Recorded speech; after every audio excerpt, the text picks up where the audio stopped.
PharmaPhobic is powered by Achieve the Lifestyle, a company dedicated to helping you empower your health, redefine your lifestyle, and all for the health of it.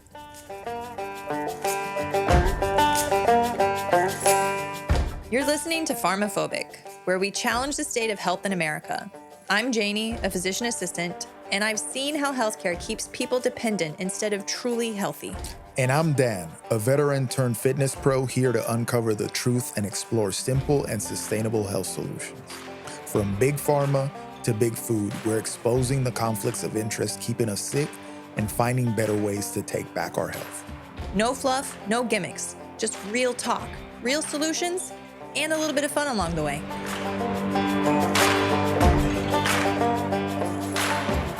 Hello, guys. Welcome back to another episode of PharmaPhobic, where we help you achieve the strongest, healthiest, and most capable version of yourself. I'm Dan. And I'm Janie. And guys, today we got a little bit of a health variety show, if you will, for you. We're going to go across a plethora. It's not even Sunday, and I'm using big words, of topics. So it's going to be more like an Oprah show minus the Illuminati connections. And we're going to talk a little bit about everything. Wow. I'm on a roll here starting out. Okay. Janie, how are you doing today? I'm doing okay. My voice is a little funky, but my voice is a little funky too. There's something going around, and we traveled recently. We're going to talk about that. And just around a bunch of strength coaches who yell a lot of music was loud. Speaking from the diaphragm. So I felt like I can't be quiet. So I have to yell too. And my voice isn't used to that. Yeah, same thing. It was worse a couple days ago. Lost the voice, caught a little cold last week. Lasted a day. You know why? Because them vitamin D levels are doing vitamin D level stuff. Oh my goodness. Yeah, because that's the only thing. Okay. But it's very important though. Don't be knocking the D.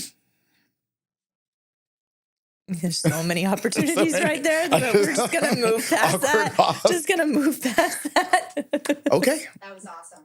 Getting back to it, guys. So we're going to start with the health news. Every show now, I kind of want to take a second to discuss anything health related that's out there in the news. I got a couple of them here. You guys, first, I'll disclaimer this. You guys know me. I keeps that thing on me. That tinfoil hat stays with me. And I just want to share that with you guys because I think if you really sit down for a second, Janie can attest to this, and start putting some thought into these things and get a little bit curious about what's going out there in the ether and the health news and stuff that may affect your health in the long term, you're going to want a tinfoil hat too. I'm just saying. Mm-hmm. What do you think, Janie? Are you with me? You following me? I'm here. I'm here for it. You got your hat? Yeah. Okay, let's go roll there. So first one that I got here is this thing called Bovaer. Like Bovaer for bovine. It's Bovaer, the way it's spelled. It sounds like bove and air, but it's AER. So the UK is starting this off. Bovaer is an additive to the feed that they give cattle that basically stops them from emitting gas. So it basically is supposed to make the cows fart less. So we all know that cows farting is what's driving climate change. Or so they want you to believe. I don't know. I saw something recently saying that there was a reversal in the melting of the Arctic icebergs or whatever. I should have come better prepared with this information, but I thought I saw an article that says the first time ever there's been a decline in the rate at which things are melting. Yeah. Right. And so all of a sudden, are there less cows? I don't know. Right. And here's the thing. If flatulence is a problem and it drives climate change, then what do we do about the 8 billion of us that are, flatulent multiple times a day? Well, I do think there's a little bit difference because cows digest differently than humans. We know this. And so I think their argument is the methane production in the gas that the cows emit. And so I don't know if it's fair to compare directly humans and cows because the digestive process is completely different. Yes. If we go cow to human 1-to-1, it's probably different, but it's still 8 billion of us squirting out methane from our butts. A better argument would be private jets, Oh no! automobiles, Don't lithium factory, like all this stuff, right? don't get into the private jets yet. We're not going to touch that one today. But you know, a lot of the people that are telling you that you need to change your behavior, and I'll kind of touch on this here in a second, that you need to change your behaviors in the name of climate change, are people that fly everywhere in private jet multiple times a day. Like Taylor Swift is a good example. Or these conferences We just offended a lot of people with that one. Hey, listen,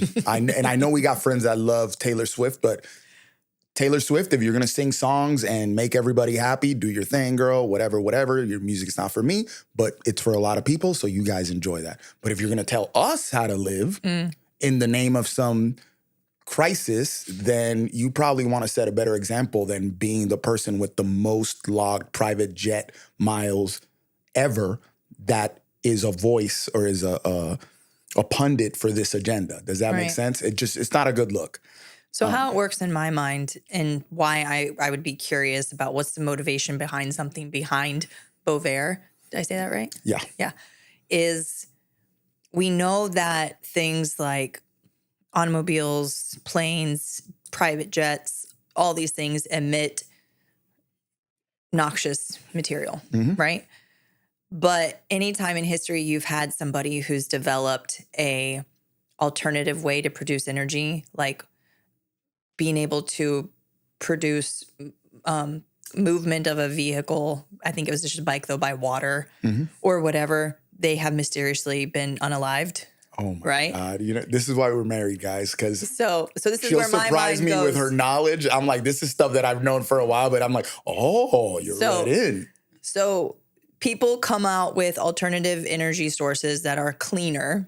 They become unalived, and there is some conspiracy that the people that do it are the same people who are telling you to put cows on Bovaer because that's what's caught. Like, to me, it makes me curious, and I want to dig deeper into that stuff because why are you trying to control a natural process like a cow eating, digesting, producing gas that's been going on for millennia ever? But a man-made thing that produces huge amounts of toxic materials like jets and cars, stuff like that, that's okay. But we need to focus on the cows. To me, it's like something's going on there. Yeah, it's. And also, have we not learned not to F with nature? So that's where I was going with this. It's like we're experiencing all these problems in our genomes. We're experiencing all these problems with disease, ever rising rates of illness. We're experiencing all these problems with our food, like the food now, even if we're buying whole foods, nutrient density wise, there's a lower nutritional profile. Like let's take something like a pepper. It's lower nutritional profile compared to a pepper from 50 years ago, same pepper. Because we're wearing out the soil with all this monocropping and all this stuff. So we're creating all these issues. And then we have the arrogance to think that the solution is to even double down on these man-made processes instead of just figuring out a way to maximize and like really support the natural processes of these things. It goes back to the last episode we recorded of the future is in the past, Future's right? in the past. So it really is the people that are really innovative in these farming spaces are people that are throwing it back to the way people used to farm 100 years ago. So things like Bovaer really blow my mind because I'm like, yo, you really think that we're already feeding the cows BS with the corn feed and all this stuff that is creating a lower nutritional profile meat, is creating a lower quality of meat. And we're going to add more BS to that? What's that going to do to the quality of the cow? Good question. We won't know. What's that going to do to the health of the animal? Lifespan of the cow too. Right. Is it going to kill it quicker? Just personal, like humans can relate to this. You know how sometimes when you just have gas and how great it feels just to let a good old fart out. And if you gave me something, you're going to is it going to make the cows more uncomfortable or does it I don't understand. I obviously can look more into it and I will. But to me, we're the PharmaPhobic podcast for a reason. When you insert a medication to disrupt a process and not address the root cause of why are the cows farting so much, then to me that raises suspicion. But also, I don't think that cow farts are the problem. Of course not. And you and I know that because cows have been farting for ages. So And it's also just such a funny topic. it is a funny topic, but it's serious here. Like, bro, you think cows didn't fart till now? Now, if they're farting too much or you really should be thinking about the quality of the feed that they're giving them. My comparison would be, hey, let's take a pasture-raised cow and compare it to a feedlot cow and see how mumuch methane each ones are putting out. Also, like, And then there's an exchange there. Like there's documentaries, and Rob Wolf is really good resource on this because, there's an exchange there between the ground and the air and what nutrients are going into the ground and stuff like that, where you think this is waste and gaseous exchange, but it's really being utilized by the soil and the cow. Really, listen, there's a design here, guys. I don't care what you believe in, but if you sit there and ponder it for more than a minute and you look at a cow or any ruminant animal, meaning animals that have multiple stomachs, and how they interact with the ground when they eat grass and they chew this grass over and over and extract all these nutrients that should be in the soil, and it goes into their meat and they filter out the BS. That's how powerful these cows are, that they multiple digestive processes basically end up filtering out all the BS that was in there, or most of it, because we keep putting a lot of it in, and then they give off this nutritious freaking product that we benefit from. Like, what are we doing? Why are we disrupting that? Why are we messing with that? That's the way it was designed to work. We should magnify that. Does that make sense? yes. Now, when I take that Bovaer initiative, this is in the UK, they're rolling it out, but this is, hey, come into a farm near you guys. This is how this works. Try it out in a little microcosm, and then you, boom, push it out to everybody. There's also another initiative in the UK to basically block out the sun. And people have heard this. They want to spray things I haven't heard this. the air. Yeah, there's like an initiative to basically spray stuff in the air that'll basically kind of create this. Oh, because cow farts are so bad. Let's spray shit in the air. Yeah, spray shit in the air and block out the sun. Now, let's talk about the environment in the UK. Never been in the UK, but you know people from the UK. Does the sun shine bright in the UK? Are they known for sunshine? Are they known for having these beautiful olive skin tan people? No, they're not. The sun barely shines in the UK. It's dark and gloomy there most of the year. So what do we get from the sun that is important to human function? Vitamin D. Boom. So, and then we could talk about circadian rhythms and all this stuff. So now you want to spray stuff in the air to block out the few sun rays that come through in the UK, all in the name of climate change. And you want to feed the cows some made up BS to stop them from farting. This sounds terrible, guys. This sounds like some dystopian movie right now. But here's where I'm going to stop with this, and we'll move on to the next topic. I'll just say, what these two things seem completely different, right? They have something in common. And it's financial support, where that's coming from. Throw a name at me. Who would you think would be behind something like this? Soros. Nah, he's American. Gates. There you go. Oh, Billy Gates.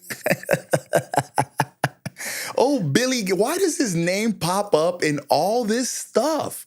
Like, bro, go back to making computers, my boy. Stop it. Stop it. Just like, your ideas are terrible. They suck.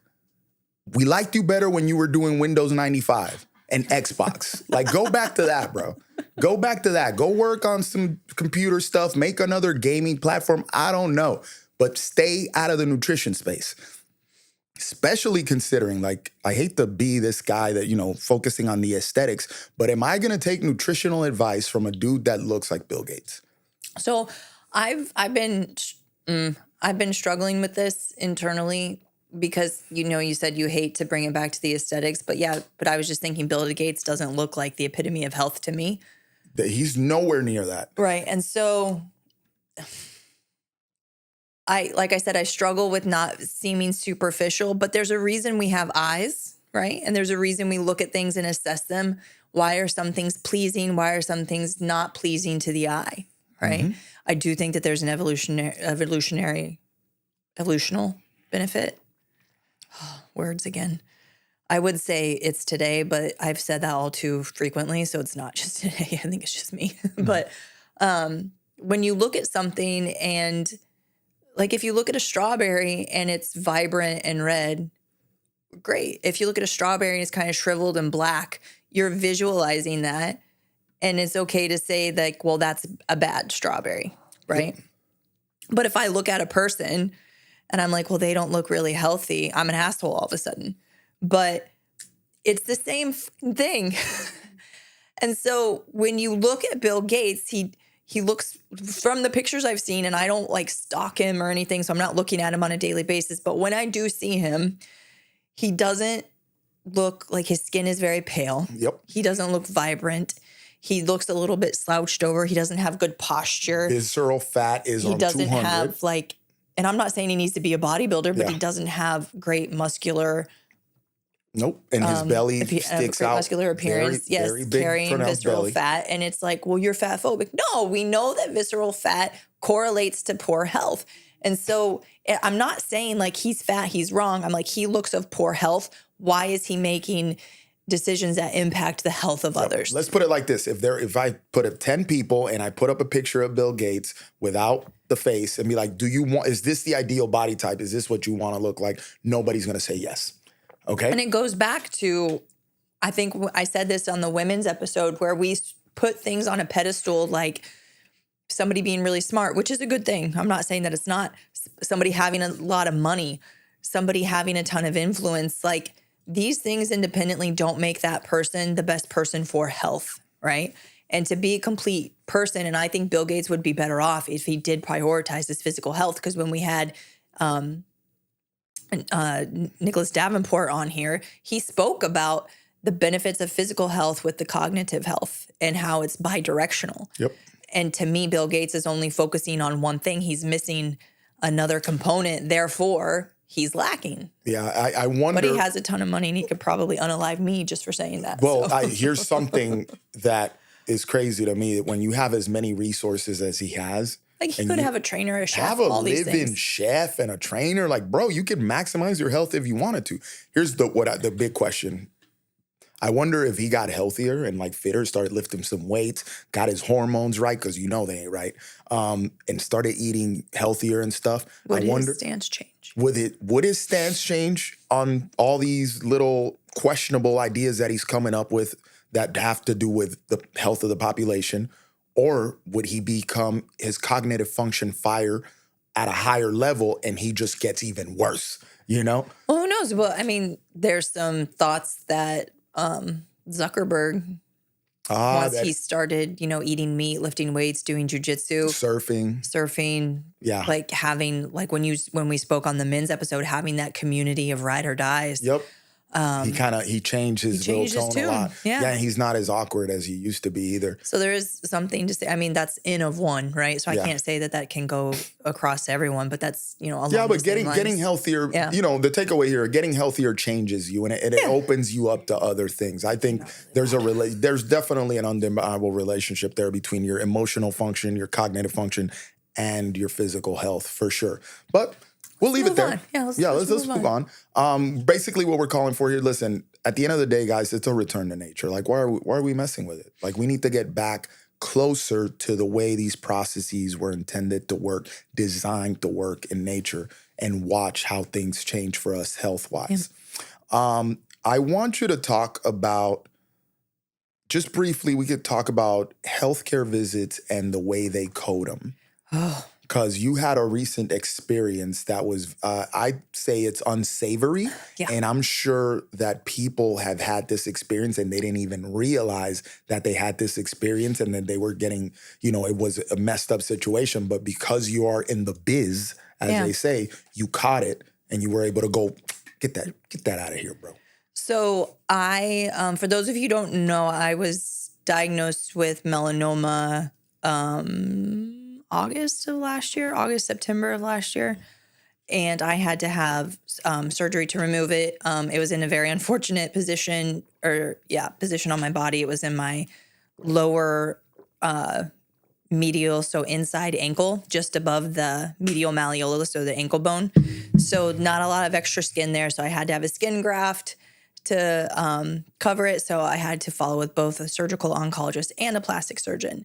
And then in February of this year, my full-time job let go remote workers because I was still working for a company based out in New York. And I understand that it's not a big deal, but now Dan and I are trying to launch Achieve the Lifestyle. I'm working part-time, so I'm in 1099. I don't have health insurance. This is all going to come full circle in a moment. But I've put a ton of money into my HSA, and I've been very fortunate not to utilize it in the past. So I've been able to utilize it now. Why haven't you utilized your HSA? Because I've been healthy. Good. There's something to consider there, guys. Yeah. And so I had my first follow-up with my surgical oncologist, and I paid out of pocket because I asked them how much would it be for cash pay, because I was deciding, am I going to get COBRA and other things? And anyway, so for right now, I'm choosing to go without insurance. That's probably going to change, but I went to the appointment and I paid cash, and they gave me what was called a good faith estimate of the level of the visits for me to pay for. And I've talked about this before. Levels of visits are coded for time or complexity. So the higher the end number between 1 and 5, the more complex or the more time spent on the visit. So they had me pay for a 99214. So that's moderate complexity. That Not means 8675309. No. No. So moderate complexity means that he had to have spent 30 to 40 minutes with me. Seeing at least 50% of that time has to be spent face-to-face. The other 50% of the time could be him like reviewing my chart, completing my note, stuff like that. Okay. This was not a 99214. I know this because I have to code my own visits when I see patients. And so, but I couldn't argue the time aspect because I don't know how much time he spent before or after. And so I was like, okay, I'll let it go because I can't argue the time piece because it becomes a he said, she said thing. But I do want to contact billing because when I received the bill and what they coded, they're still coding me for an active cancer, which is false because it's been excised. And so therefore it's not a new problem. He was following up on a chronic problem at this point. So therefore that decreases the complexity of the visit. So it should have been a 99213, but like I said, I couldn't argue the time. So whatever. So I paid for the 99214. I get a bill 2 weeks later saying I owe an additional $100. So I call billing, which they make it obnoxiously hard to get a hold of these people, I think for a reason. And I tell them my name. I said, I paid for a 99214. I received an additional $100 bill. I would like to be explained and receive clarification on why the additional charges, because I don't think that this was a higher billable visit. And she's like, okay, let me just check real quick. 2 minutes later, she comes back on, you're right, you don't owe anymore. Thank you, bye. And like, I was like, can I ask more fucking questions? But she just like ended the conversation. So to me, that's very concerning because I am fortunate to have the knowledge of this to question that. So And how many? You dropped the code speak. You spoke the lingo, and they're like, "Yeah, we're not messing with this person." Maybe, I don't know. Well, but you dropped the lingo, so they know that they're not messing with Jill from that's there just doing whatever and doing whatever the doctor tells them. But my concern is that how many people are being billed unnecessarily high to insurance? Insurance isn't double checking it because how many bills are they getting in a day? Or if you end up being cash pay or you have to pay a high deductible, how many people are overpaying because there's just not general knowledge of this? And this is just alarming to me because I'm not discrediting that my surgical oncologist does a fantastic job, but me as one patient, I don't have a significant medical history. I'm not on a ton of medications. I don't have comorbidities that he needs to take into account. He literally looked at my skin graft, felt my lymph nodes, asked me about my day, and said, great, I'll see you, for follow-up. That's it. That was it. And you're trying to tell me I owe you $500 for that? I would have paid more money if they hit me with the bill afterwards. That I would have been pissed, and then I would have paid. I wouldn't have looked into it. Yeah. And I consider now I know even better just from looking at you. And I'm a suspicious person. Listen, I grew up in Puerto Rico. We suspect everything. The wind blows in a different direction, we get suspicious. But it's I would have had to pay the money. I wouldn't have questioned it. Yeah. So you questioned it, and then it turns out that it's like, oh yeah, that's something they just tacked on there. Reminds me of my sister. When she gave birth to her second child, she asked for the bill at the hospital.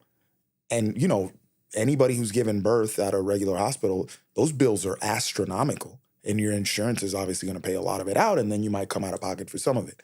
And she got that thing reduced by thousands of dollars. Yeah. Because she was like, what's this? When they itemized the checklist, like, what's this? What's this? What's this? No, I didn't pay for that. I don't want that, blah, blah, blah. And they just slap it on, and most people wouldn't have the wherewithal. She's in HR, so she deals with health insurance plans, so she knows. She's got an idea of coding and this sort of thing. So she was astute to it to be like, let me see the bill. Yeah. And guys, this is something that you could do too. When you go to the hospital, they're supposed, this is a legislation as we speak, they're supposed to show you what they're billing you for. Yeah. Whereas most people just like, oh yeah, I'm out of here, bill my insurance. And this is a deeper conversation because we're probably going to separate this in another episode where we deep dive into this, because health insurance costs are astronomical. And us as self-employed people right now, like looking at it, I don't really need it. I got the VA. Last time I went, I don't go to the doctor. I just go to the doctor. Hey, I want blood work. That's it. Get me out of here and I'll figure out the rest. Perks of taking care of yourself, by the way. But this is why we want to share this stuff with you so that you could be there too. Because the more people that get to that point where you don't need to see the doctor all the time, you go to your yearly checkup, you get some blood work, you adjust fire from there, and you manage your own health, and the doctor's just like a supplementary presence, not these people that live at the doctor and they're there every month and they got to go for this and that. All that stuff is driving the cost of healthcare through the roof. And then the insurers are paying out less, so the doctor's got to see more people to make the same amount of money. It's getting too crazy out there, guys. And then you have this sort of thing ingrained into the system where they're milking, you indirectly for more money. Yeah. And I just think about my whole process with surgery. It was just BS. So during my pre-op workup, I had an abnormal EKG, but my EKG was abnormal because I looked at it myself and I'm like, well, this is because you're not letting me lay flat. I'm, especially in my upper chest area, very slender. Sad. Why can't fat allocate to my boobs? Anyway. You got it where it counts. That's why we're here. That's why we're married. But they wouldn't lay me flat because they put you in a recliner to accommodate, because the majority of people can't lay flat, or if they lay flat, they can't get up, which is a problem. But my EKG was abnormal because I wasn't laid flat. And I confirmed this with a cardiologist, by the way. I'm not just figured it out by myself. I suspected it, but I confirmed it. And I had to go back in for a repeat because they wouldn't clear me for surgery. And I was like, is there a table I can lay flat on? They're like, no. And I'm like, can I lay on the ground? And she's like, no. So my EKG showed the same thing. So I had to go, because they could not lay me flat, I went to a cardiologist who laid me flat, my EKG perfectly normal. I just got the estimation of benefits for that visit because that was really delayed. $500 visit. So $500 visit to get a fucking EKG, excuse my language, because they would not lay me flat. So they billed 3 EKGs instead of one. I only paid for one. I'm not paying for that second one. They can take me, but I'll just say operator error. Yeah, you messed up. So it's there's a lot there. And, a side note, somebody like Janie having a cancer diagnosis, and people are like, oh, but I thought, you guys are super healthy. How could you have a cancer diagnosis? Bigger conversation that I think we should have at some point. And I want you all to come with your tinfoil hats for this. But all I'll say on this is I remember a time, I'm old enough at 42 to remember a time when cancer was this one-off thing that you heard somebody's third cousin got the cancer diagnosis and you're like, damn. Now it's everywhere. Yeah. Everywhere. Like even in my client list, I have like 4 people that are cancer survivors. It's crazy the amount of people that have had to deal with it. Yeah. So there's a big conversation there and a big deep dive that we'll save for another time. I was just talking, and we can save this too, but I was just talking to a physician that I used to work with last night, and I've been noticing this. So I started practicing in 2012. And so since then, the amount of people who have been diagnosed with MGUS, which is monogamulopathy of undetermined significance, I think that's saying right, is shooting up. Now, what is that? So that's like markers for like leukemias, lymphomas, stuff like that. And so myelomas, and it's to me, it's been like in my mind, like, why are we just now screening for it better? But I don't think we are, because we haven't started doing more CBCs, complete blood counts, and that's kind of the initial thing that tips it off to dig further into it. But this is, I don't know, I've noticed the more I practice compared to like 2012, 13, 14, 15, the amount of blood disorders, cancers, and things like that are skyrocketing. And it is alarming. And it used to be something like, oh, I would, have to have that conversation with somebody like, oh, I found something suspicious for cancer and need you to get set up with this, like maybe once a year. Like it was like a conversation I wasn't that accustomed to having. Now I have no problem having that conversation. It's like I've compartmentalized and I'm calloused to it. Like I can have it without issue. It's definitely, and people are getting it younger and younger too. There's something out there, and this is a big conversation to have. We'll definitely do a full episode on this, because there's a lot to unpack there with cancer. It's the second leading killer in this country and globally, really, heart disease being the number one. I think we should try to get a guest on to speak on it who's a little bit more well-versed in it than us. For sure. And it's a multifaceted, because we got to talk about environmental stuff that's out there, that like glyphosate, for example, that is used widely in farming. That's a cancer. That's a carcinogenic compound, and it's being sprayed willy-nilly. So, and then we could talk about lead and paint, and like there's all the plastic, all this stuff that clearly is harmful to us, that it's all over the place. There's a big conversation there, because I don't buy the genetic part of it, where it's like, oh, it just runs in your family. It's like, no, I think there's an exposure thing. Nobody in my family has melanoma. Exactly. Somebody was like, but your father, just because my father was recently diagnosed with it. Well, he's my stepfather. No genetic relation. And so, there's an exposure component there. People will talk about the sun.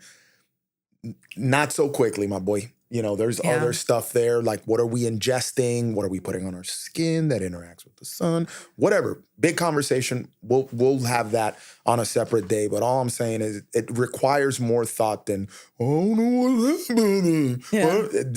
This requires more thought. Yeah.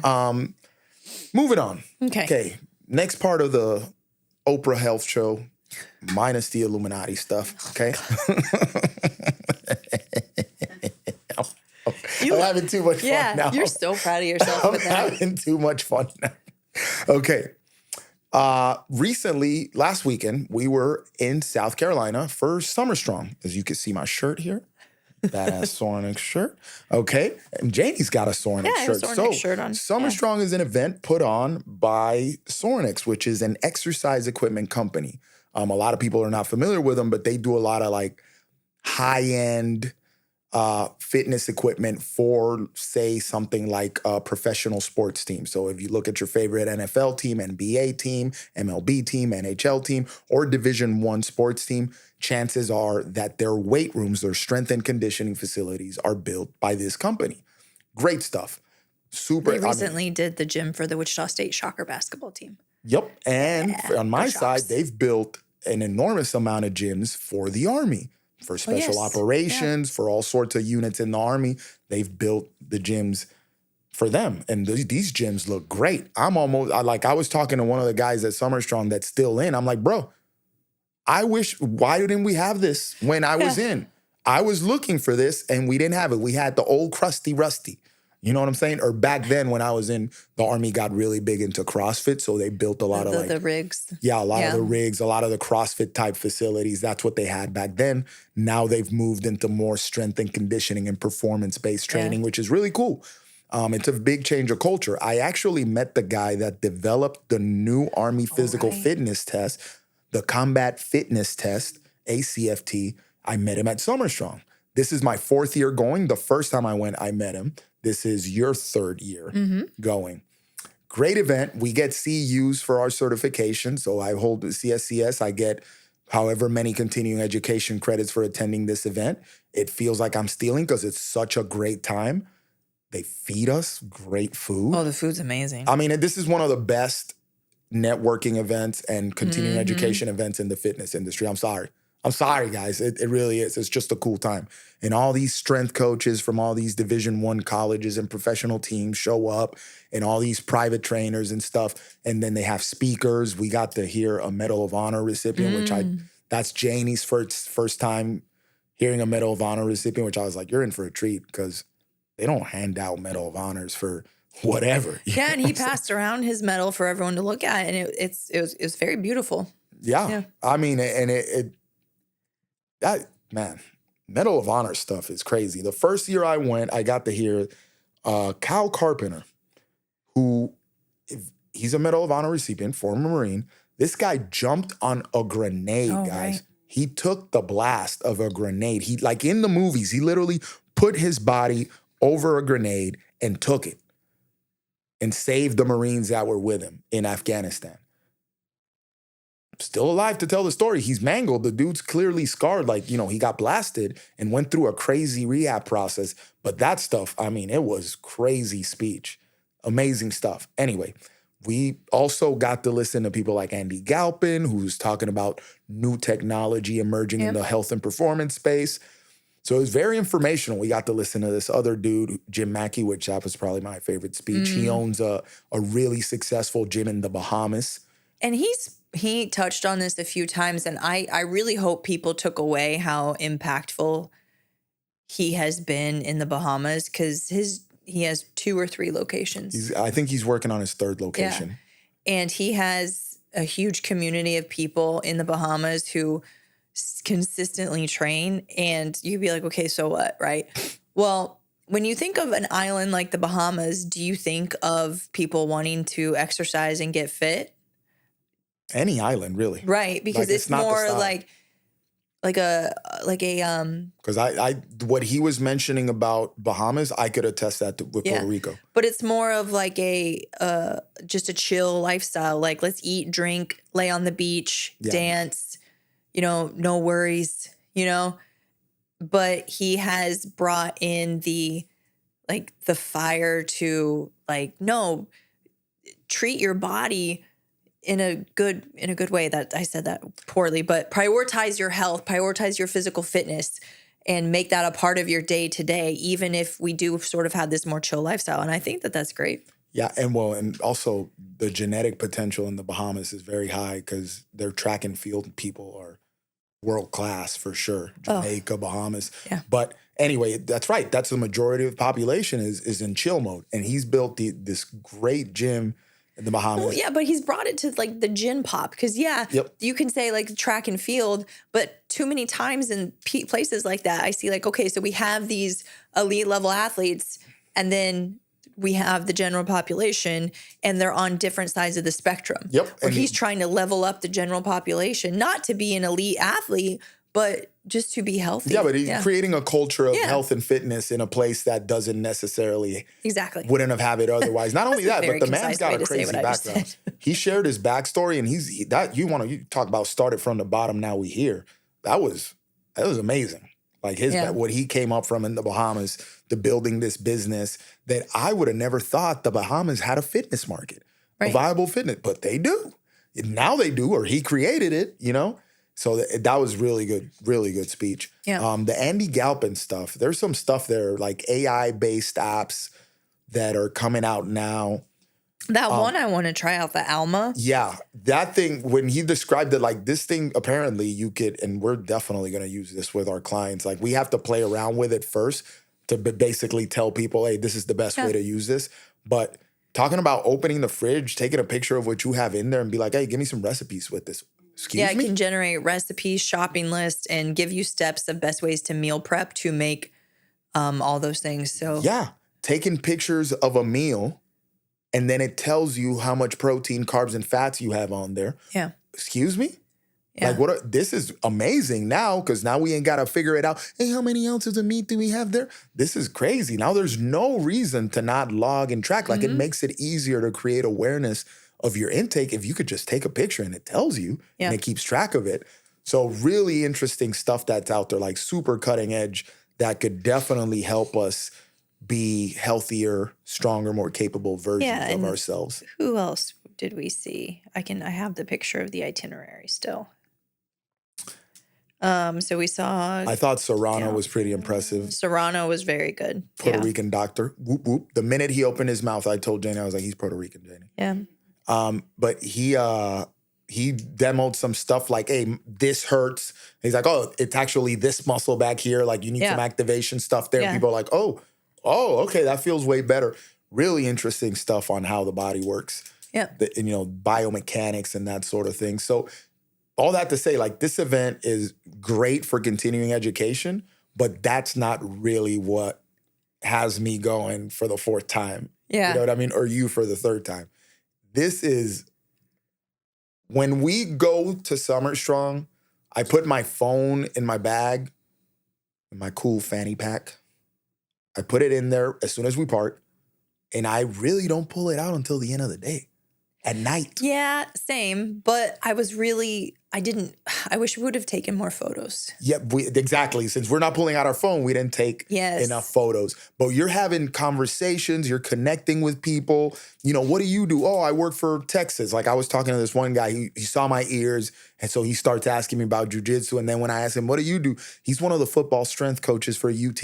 Oh, that's cool. amazing. That's one of the top programs in the country. Yeah. So we're talking about that. And then he's like, yeah, I'm trying to do jujitsu, but the schedule, blah, blah, blah. So you're having these conversations with great people. Talk to this guy that he's Canadian, freshly moved to the States. So we're talking about taxes in Canada and all that stuff. And then we start talking about what he does. He's a bodybuilding coach, him and his wife. Turns out he's a really sought after bodybuilding we were like, oh, coach. shit. We had full conversations with this guy. We're hanging out. Like, and I think there's something, how good it feels when you're like undistracted connection in this little microcosm for 2 days with other people where you just walk up and then, you see people that you saw the previous year that you had dinner with one of the nights there. And now it's like all hugs and stuff like, yo, great to see you. And you're catching up. I mean, that feels good. Yeah. And then, yes, connecting with old friends, making new friends. We also had the opportunity to meet some people in real life who we've just been friends with via, internet or in the virtual space. And so that was great. We received some good feedback from some people who we didn't know listened to the podcast, but are listening to the podcast. And we're just like, whoa, awesome. And they gave some great insight. Shout out to Chris McWilkin, Tex. Yeah. We appreciate anybody. Yeah. And I've been listening to his podcast. I really wish that I'd got Apple Podcasts to do this for one, but for them to play the oldest to newest, because I like to start from the beginning. But then after each episode, I got to go all the way back down. But I've just started listening to his podcast, and it's great. I like what he's doing with, it's called Captains and Coaches, if you guys should check it out. Shout out Tex. Yeah, because it's a strength coach, but he's talking about leadership and the emotional, the communication, all the stuff besides what you would just think of good coaches, because you yell a lot and you know how to coach, like what moves to do and stuff like that. He's talking about all the other stuff, and he's being very open about mistakes he's made in the past. I'm only 2 episodes in, but I can already see how it applies to real life or with health coaching or working with patients and stuff like that. So I'm super pumped he's doing that. Yeah, I mean it's really, and then everybody's lifting weights and stuff like that. Like we Yeah. get to play on the Sorenex equipment, which is amazing stuff. Think about going to Restoration Hardware and getting to play with their furniture. Feels really cool. Anyway, but yeah, it's you're lifting with people you don't know, but you kind of know them, and it's like it's really cool. Yeah. Really cool. And and they say this, Bert, the CEO of Sorenex, says this at the beginning of every Summer Strong, how there's never been a altercation or fight at Summer Strongs. It's always positive vibes, even if you don't agree with somebody, like kind of like stay curious, have conversation, not, arguments. And I will say that holds true every year I've been, and I have full confidence that it will remain true, that it's just such a positive environment. Mhm. Like you may wholeheartedly disagree with somebody, but it's not a fight. It's not an argument. And I wish that atmosphere could just be widespread. But I think what they've created is very unique. And I'm just really fortunate and happy to be a part of it. Yeah, and it's funny because you're hearing these strength coaches talk, and yes, they'll have some X's and O's type presentations where they're talking about methodologies and stuff, but really the conversations and the presentations are more emotional intelligence based, they're more culture and leadership based. And there's, and people saying how they've built these things and struggles that they face and that sort of thing. So it's very, very interesting, very thought-provoking stuff, more so than just getting into the technical aspects of the strength and conditioning field. And funny that you say the no arguments. Like, listen, this is in South Carolina, and you'll get people from Clemson strength and conditioning show up and people from South Carolina strength and they're obviously rival schools. So, you got these guys with the Clemson on one side and they're hanging out. Yeah. It's so funny. It's like, I feel like it's like little gangs be like, bro, you like the Clemson people? Why are you wearing that orange, bro? It's so funny. But anyway, really cool event. We're happy to go. Like we went this year again. We'll probably go next year again. We'll probably go the year after that again. And I think it's good too, just to kind of reiterate. I mean, I reiterate a little bit what I said before, but what you mentioned about the X's and O's, like not to discount the knowledge that requires, but that to me, that makes me think like that's like book smarts, right? Like you can read that, you can find it. What I think when those people present, they add a different element that's going to make you a better trainer, coach, whatever, instructor, because they add that element you can't get in textbooks, right? And they share their mistakes. So hopefully you learn from their mistakes so you don't have to make them. So I just think that I find this event, I mean, I'm getting CEUs as well because now I have the CSPS, but I actually find that it helps with my working with patients one-on-one or clients one-on-one as well. And so anyway, we will continue to go. Yeah. Love it. Moving on from Summer Strong. Okay. Let's talk a little bit about eating. I think I want to touch on the topic of like, I want to call it disordered eating, not eating disorder, guys. It's a completely different thing. But unstructured, kind of basically creating some awareness on eating behaviors or behaviors that surround eating that are not necessarily serving you in your health journey. This comes from, I was listening to another podcast and a guy was talking about eating clean and how he was harping on how clean he eats. But then he goes into, well, I go to the fridge and get some fruit. And then I go to the fridge and get some like peanut butter cookies. And then I'm like, nah, that's not necessarily eating clean. That's not a good eating behavior because you're just kind of picking and grazing at stuff. You're not necessarily putting meals together. So it just prompted this thought about, hey, let's talk about some eating behaviors that you may think are okay that might be working against you. Yeah, and I'm not a huge fan. Like I understand it and I say it, but I'm not a huge fan of clean eating, right? Because I think that can be a bit disordered when people are just like they're so rigid in their eating, and disordered eating is the rigidity is a component of that. But that specifically that person you were talking about is he was saying how he has issues with food noise, and he had to go on a medication fuck it, GLPs to help with that food noise because nothing was working because he was eating clean. Now, when we say when he what I assume he was meaning by eating clean was he was eating whole natural foods the majority of the time, but he had so much food noise that then he was driven to eat the cookies and stuff like that. So one of the reasons why we help people try to prioritize whole natural foods is because if you eat whole natural foods, you're going to get more nourishment for lower calories. Okay? Because they're more dense, they're more nutrient dense within the calorie as opposed to processed foods. However, if you're really active, to take it to an extreme like an ultra marathon runner, it is very hard to get sufficient amount of energy with only whole foods. Okay? You're going to need something processed to an extent. Now, I'm not saying to eat a bag of fire Cheetos. Yeah. Okay. We might be talking about like eating sourdough bread or something like that. Exactly. Because that's processed. So it's going to be more calorically dense, right? Because you need more calories. This person in particular, I don't know all the details, but from what he was saying, he was very active. His mode of transportation was a bicycle. So active to and from exercise. Okay. High stress job, like all these things. And he was saying, I was eating so clean. I had food noise. I would say, I would want to know, how much are you eating? What ratios of things are you eating? Are you nourishing yourself appropriately? Because if so, would food noise be a problem?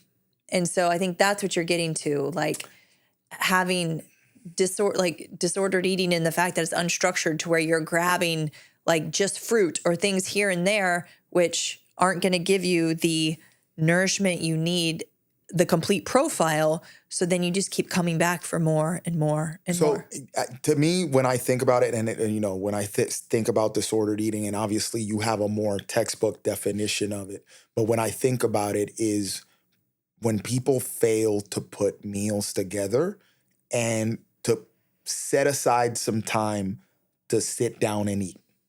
Okay? Now, granted, there are professions out there that are people, you're going to have to shove some food in your neck, as they used to tell us in basic training, put it in your neck and keep going. Military, of course, is one of those situations. If you're out in the field, if you're having a normal day in garrison, you have lunchtime. You should be able to have a lunch. Police is another one. If you're out in the beat in a car, getting to a meal, blue collar type stuff, if you're out on a job site. So you got to be more intentional about how you're going to eat.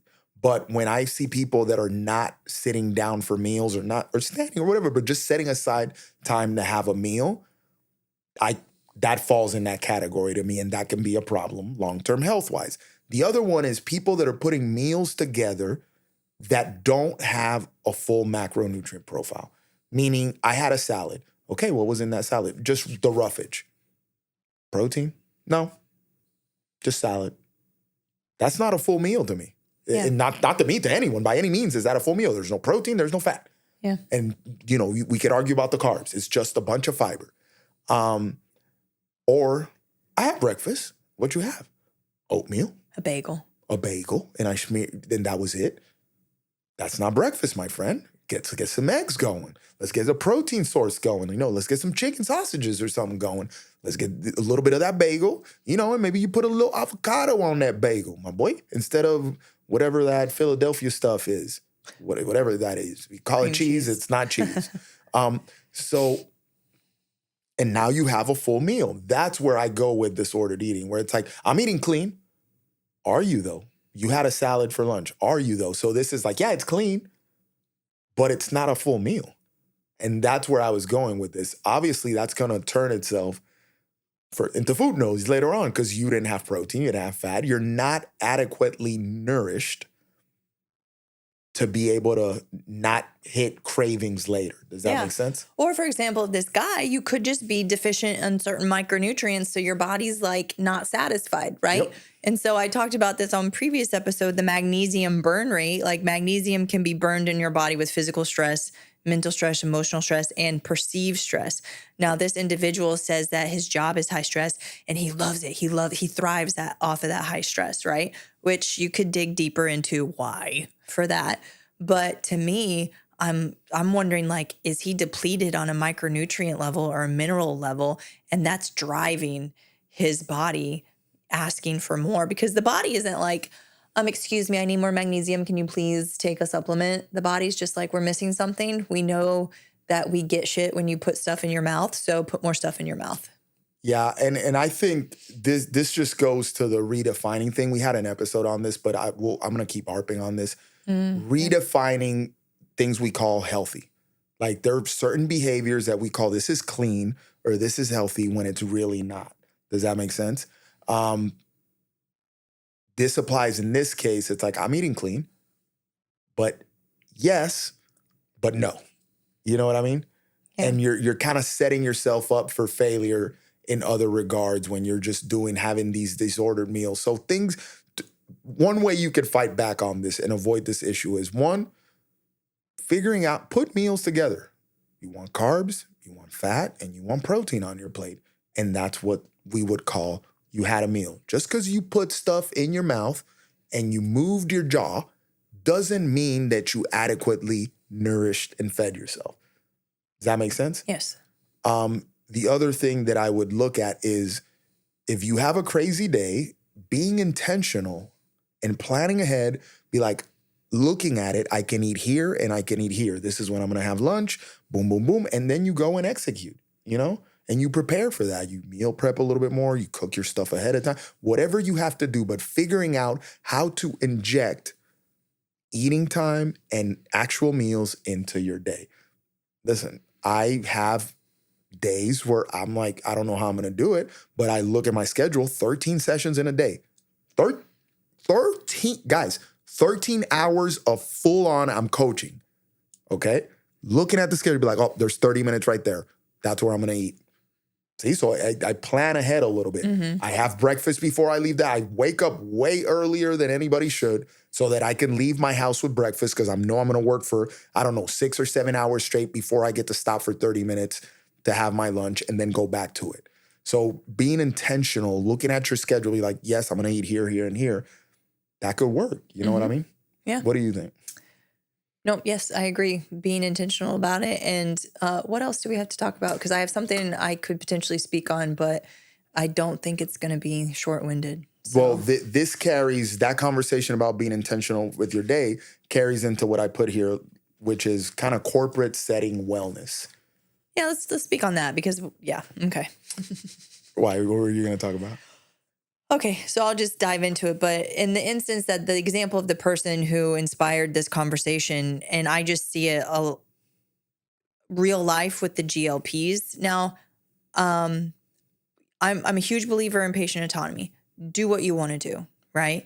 My job is to make you aware of pros and cons, okay? My problem with a lot of people out there having a lax stance on GLPs, or just saying, oh, they're great. They work with a very small subset of people, a very unique type of people who are already in the strength, prioritizing strength training realm. They're trying to work to better themselves. I work Gen Pop. There's also a dosing thing there, it seems to be. Yeah. But the thing is that you have to go, this is all messed up because you have to go to a compounding pharmacy to get microdosings of the GLPs. A lot of the compounding pharmacies are stopping because of the pharmas taking over, and you cannot get filled a GLP at a smaller dose than what they recommend the starting dose is because insurance won't cover it. We could talk about that. And a lot of times they come out in auto injectors, so you can't change the dose. It is what it is. Now, my problem with this, and I can go deep into this, but the majority of people out there aren't getting the education on diet, exercise, sleep, stress management prior to or alongside initiating the GLP. Therefore, the GLP is enabling disordered eating, a shitty lifestyle. I'm cussing a lot this episode. I do apologize. I've been trying to work on that. But, not prioritizing their stress management, all these things. And so for this instant, this guy, when he was describing what he does, red flags went off in my mind saying he's likely not prioritizing stress management. I don't think he's appropriately nourishing himself on a macro or micro nutrient level. And what's his sleep like? What's all this stuff like? Is his exercise optimized? Because it sounded like he was just doing a lot of CrossFit. And so to me, he put a GLP, he got rewarded with weight loss. Did he change anything in his lifestyle? Yep. No. And he's saying that he's doing everything right. I would argue, because if you were doing everything right, likely we're in that situation. And also, what is right? That's different. We always have to redefine that. And listen, there's stuff right now that you and I think is right that in a couple of years will be like, oh, we were messing that 100%. up. You know, so we're constantly evolving in this process. To think that, and we bathe in this topic. We live, breathe every time. I'm like putting it all over myself, the health and longevity and fitness topic. I mean, this is what we do for a living. So we're always looking at stuff. And I'm sure right now we're doing something that in a couple of years will be like, oh, we needed to be doing that better.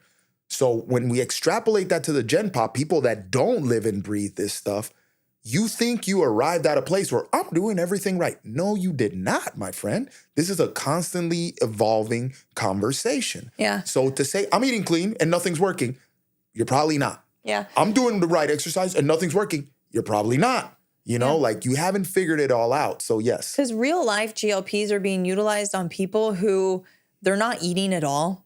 Or very little. Or they have very poor eating habits, and then we're shelving that because this tool modifies behavior, so we never address the behavior that needed to change. Or, I'll get people who have already been prescribed the GLP, and I'll take the opportunity because I don't see in any other visit that nutrition or exercise has been spoke upon. So I'll start talking to them about it, and I'll get people who are very upset.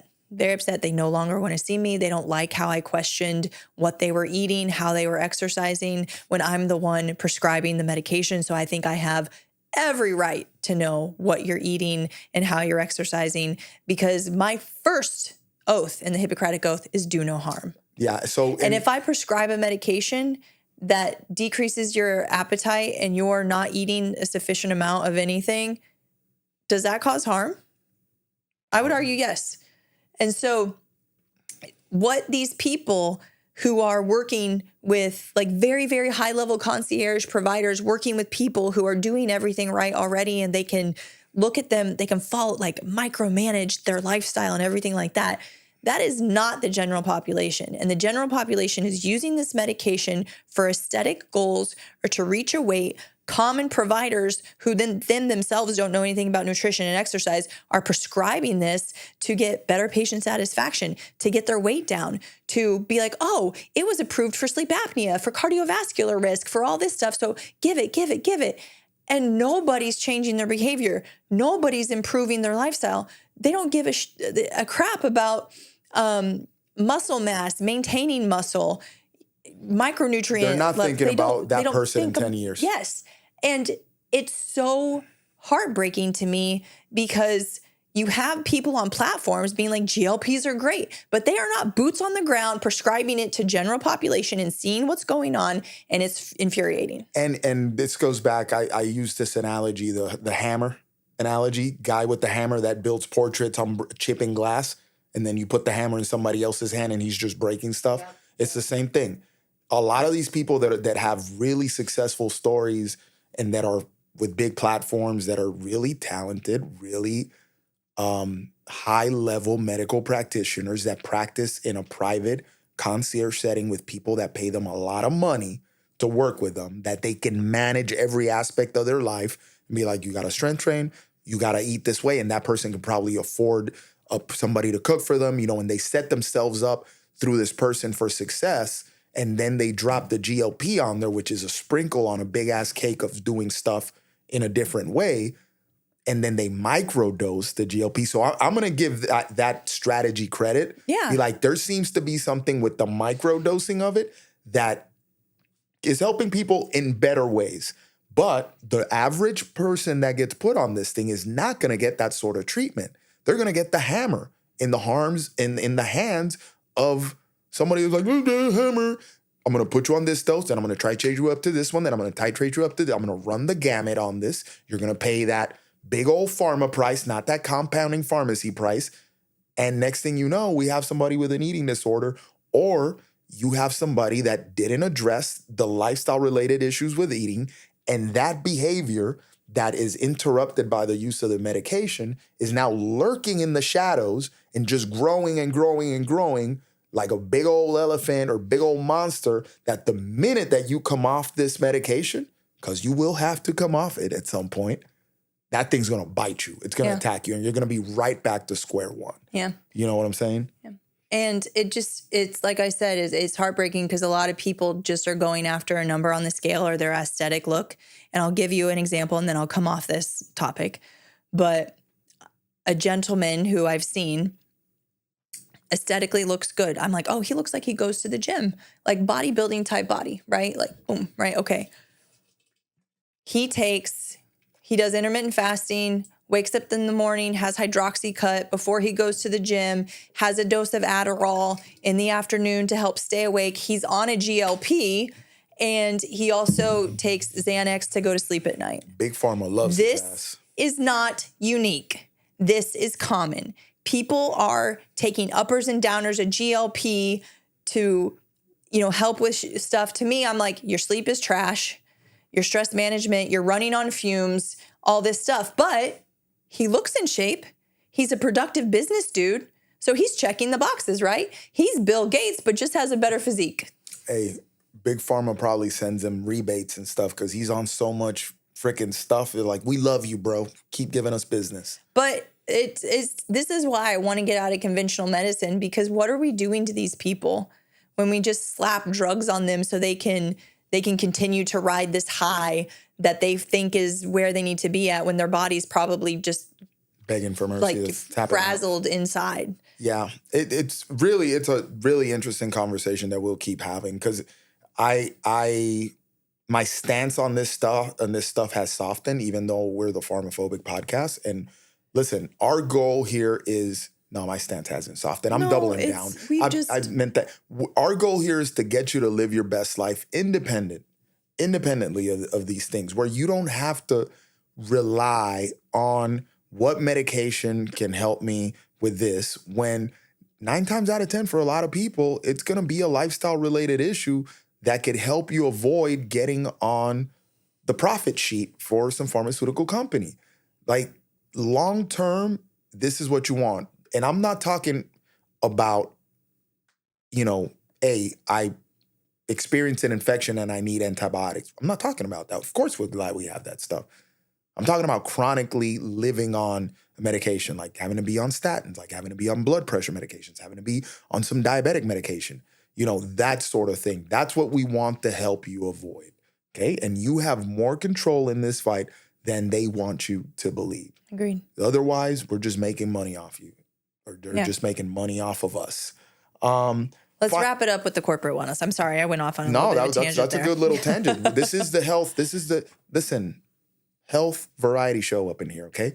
You get health, you get health, you get health, you get health. Just with the Oprah thing. Okay, last thing that we wanted to touch on is corporate wellness done better.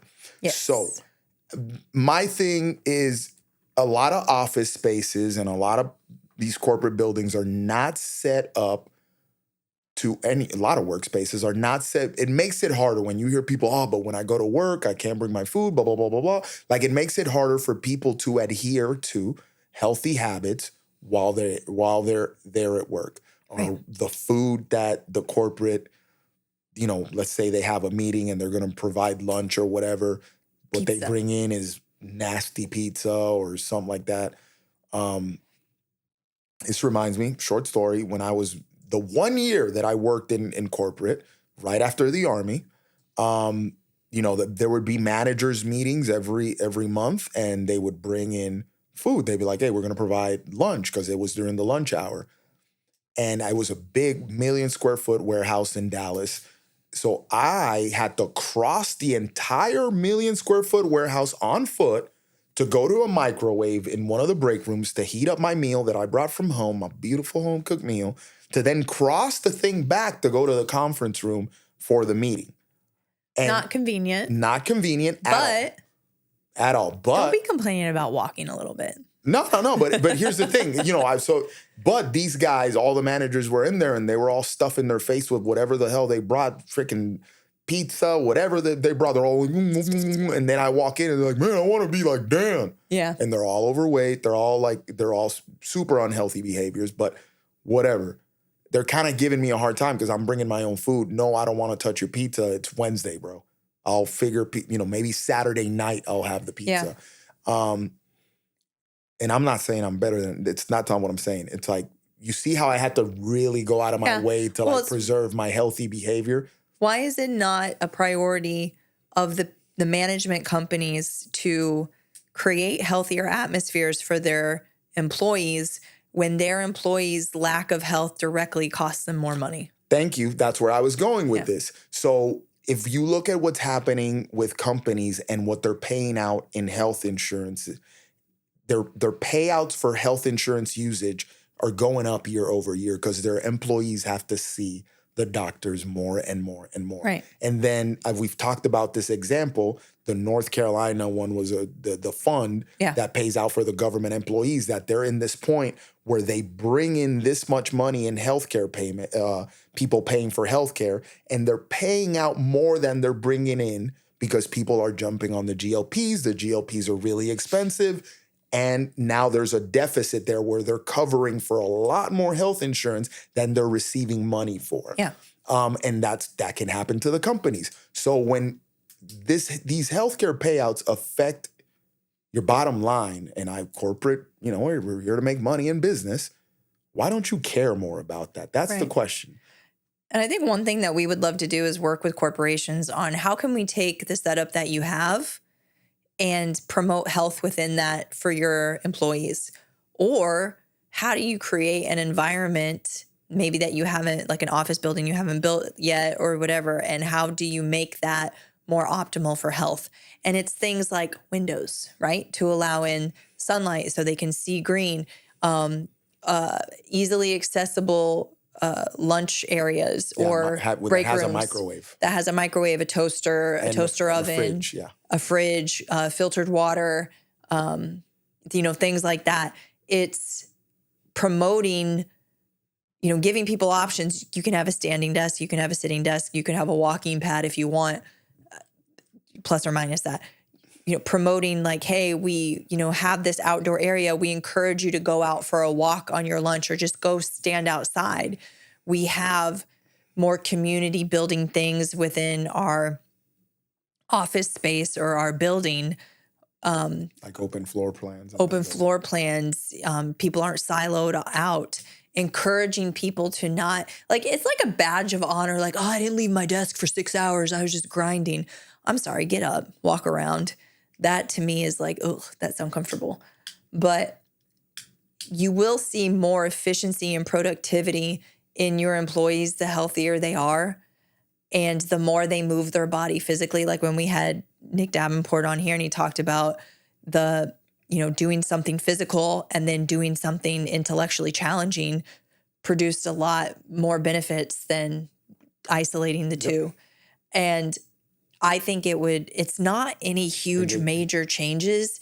It's just even putting up a poster in the bathroom. So when somebody's taking a dookie and they're reading, the poster, it says not like, hey, annual pizza party coming up. It says, hey, have you gone outside and walked today? Did you know that walking 10 minutes after meals can help promote digestive health, metabolic health, absorbing glucose? That's a great little tidbit. You know what? I can walk for 10 minutes. And at least at the very least, the person is just now aware of it. Yeah, there's something to be said about the effect that environment has on your health. And you basically have to tailor the environment so that the behaviors that you want to see happen. Makes sense? The environment has an effect on behaviors. And if you want productivity, if you want to save some money on healthcare costs, then that means you got to build the environment accordingly. Some companies have, these corporate wellness programs that have gyms and that sort of thing. That's a good start. Yeah. But now we need to tailor the rest of the environment where people spend the majority of the day to promote that behavior or to facilitate and support the people that want to make these positive changes. Because ultimately it will affect your bottom line. And the more you put it off, the more it affects your bottom line as a corporation. What's that company in upstate New York? Regeneron? It was General Electric that had the gym. GE, yeah, that had the gym. Yeah, they had a and big gym. they employ trainers to work with the employees. They had like 3 trainers giving classes throughout the day and working with people. Yep, that's GE. And that campus was actually pretty good looking. Like a lot of windows in the building and that sort of thing. Yeah, there's a lot there. But now for the regular people, before, you get your corporation to talk to Achieve the Lifestyle and how they could make a healthier space for people to actually want to get healthier and this sort of thing, and they could save money on their healthcare insurance payouts. How do you navigate your old school workplace that doesn't support health, that when you're like, I'm trying to make these changes, but man, you spend 40 hours a week at work or more, you're like, I'm not set up for success over here. Like, I got to figure this thing out. For me, one challenge that I see, I can't eat cold food. I just can't. Listen, I would go hungry in the Army if we were in the field and I couldn't heat my MRE up. I'd just be like, I'm not going to eat till I can heat my MRE up, which sucked. But it is what it is. I just can't. That's what I live with. I can't eat cold food. I need my food piping hot, guys. Like, I want to see the steam coming off that thing. So that's one. If you don't have a microwave at work, how do you navigate that? Bring one in. Facebook Marketplace is a thing. And not only that, microwaves are cheap as hell these days. Or just ask. Like, what's the harm in asking your manager or whoever, hey, can we get a microwave in here? The other thing, so I'm working in an office part-time, so 3 days a week I go into an office. It's an old school park. There's in the office that we are in, because it's a bunch of different offices. Anyway, no windows. Okay? No windows. And I make it a point to walk on my lunch break. Okay? I don't care if it's for 5 minutes or 20 minutes. I will go outside and walk. I make it a point to get up and move around. The office isn't very big, so I'm not getting a lot of steps. So then every time I go to the bathroom, and I'm sorry if this is weird, but I pee, wash my hands, do 10 air squats. So it's just trying to inject movement in my day, because I know that even though I'm, sometimes I do get caught sitting down, but I'm up seeing patients. So I'm getting up, moving to the room, sitting down, getting up, moving back. But it's not a very big space, so I'm not walking very far, and I realize that.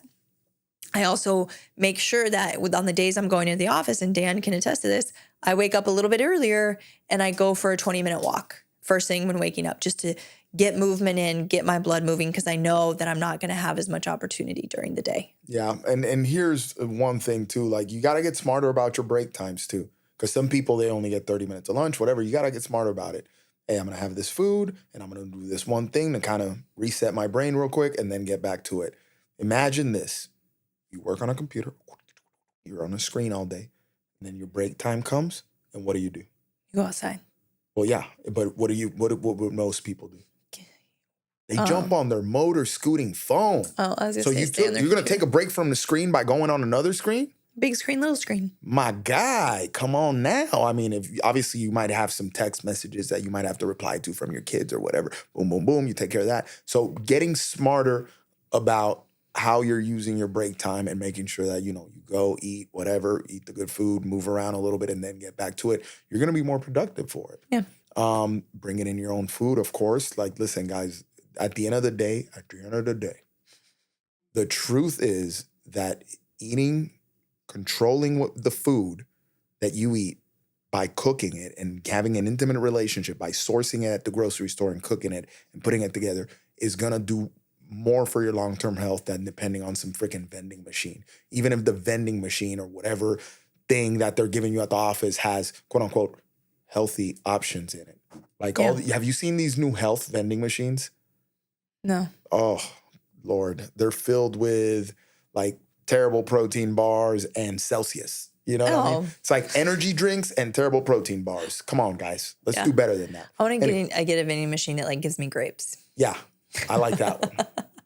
Anyway, we got anything else? Anything you want to add? No, I think that we've gone. Yeah, I think people are like, please wrap up. Yeah, we're at the end of the health variety show. thank you for joining us on this. We went all over the place, but hopefully you got some cool takeaways here and some cool strategies. Guys, if you have any questions, hit us up on Instagram. You can DM us or you can email us at info@achievedlifestyle.com. Yep. Check us out on YouTube as well. Yep. We're out there, the Achieve the Lifestyle channel. So you can, if you're listening to this, you can actually watch it And you on can YouTube too. see how my hair reacts to the Florida humidity. And you can see my conspiracy theory face on YouTube. That's the same. And if The other thing too is make sure to like, rate, and review our podcasts, please. yeah, we appreciate that. Yeah. And if you have any questions, maybe you don't agree with something we've said, we welcome that because maybe we'll learn something or maybe you'll learn something. So I'm just kidding. But we do welcome, I don't see things as arguments. I think, healthy debate, discussions, I think are beautiful. So please, we welcome any.